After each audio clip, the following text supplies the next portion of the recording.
As European countries are unilaterally accepting and recognizing a Palestinian state, our minds are blown. It doesn't make any sense. It's a rewarding terrorism with the gift of a state. The message to the world is that if your terrorist acts are violent, brutal, and aggressive enough, then in fact you will receive the most coveted prize of all, independence and self-governance and recognition.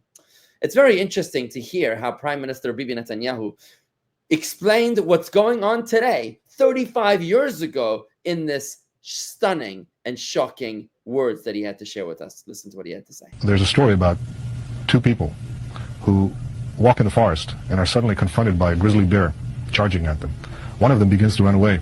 The other asks him, "Why are you running? Don't you know you can't outrun a grizzly bear?" And the man running turns around and he says, "I don't have to outrun the bear. I have to outrun you." That's the attitude, I think, of some in the West. They think that they can run away from the grizzly bear of terrorism and leave a few countries behind to be gobbled up by it. But in fact, no one can outrun it. The only thing you can do with this phenomenon is to turn around, squarely face it, confront it, and defeat it. And you can only do that together.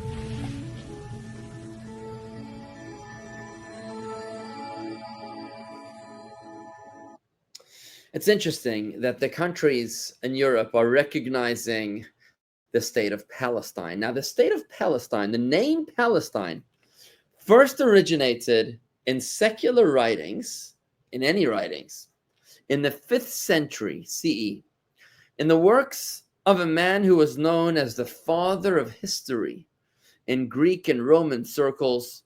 His name was Herodotus. He references a piece of land in the area of the Eastern Mediterranean, which he calls Palestine. And many explain that the reason why he called it Palestine is because it's a calque. A calque is C-A-L-Q-U-E. It's when you borrow a word from another language and you play with it in order to apply it to the new language. That's what a calque is. It's explained that the reason why Herodotus called this land Palestine is because he literally translated the word Israel. You see, why were the Jews called Israel? Why was Jacob, our forefather, called Israel? It was because he had struggled with an angel all night long, as the account goes in the book of Genesis, in the portion of Vayishlach. And when the angel, this demon, in fact, wanted to depart, he said to Jacob, "It's my time to leave." Jacob said, "I will not let you go until you bless me." And at that point, the demon turns to Jacob and he says, "No longer will your name be called Jacob. From now on, your name will be called Israel, for you have wrestled with angels and with men, and you have prevailed." The word Yisrael means to wrestle, to fight, and to prevail over your adversaries, whether they are of this earth or of the heavens. Israel means to wrestle.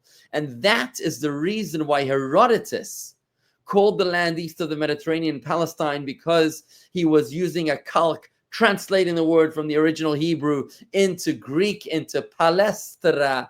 And a palestra is a place of wrestling. It's a place where the Greeks would have regular arranged entertainments where gladiators and other such characters would wrestle against each other. This is the meaning, the origin of the name Palestine. It is a translation of the word Israel in ancient Greek. This is absolutely stunning to realize that Palestine, in fact, is no indigenous nation that has lived over there. It makes no sense to speak of a nation that has no history, that cannot point to any personality, to any culture, to any song, to any recipe, to any achievement that they have performed before 1966 or 1967, when they were invented by the Arabs who tried to destroy Israel through military means, and realized that if they were unable to do so through military means, then perhaps they might succeed through diplomatic efforts. Palestine is nothing more than a translation of Israel in ancient Greek. To free Palestine means to bring it back to its biblical roots, because this is nothing else other than the promised land, the land that was promised to Abraham, Isaac, and Jacob, to the Jewish people, from God Almighty, the master of the universe. God Almighty's mission and his words and his vision always come to fruition. We cannot stand in the way of God. May, in fact, we see the fulfillment of God's promise that his children, the Jewish people, will gather on the land of Israel to be able to live peacefully with their neighbors, and never shall we know any further sorrow. Amen.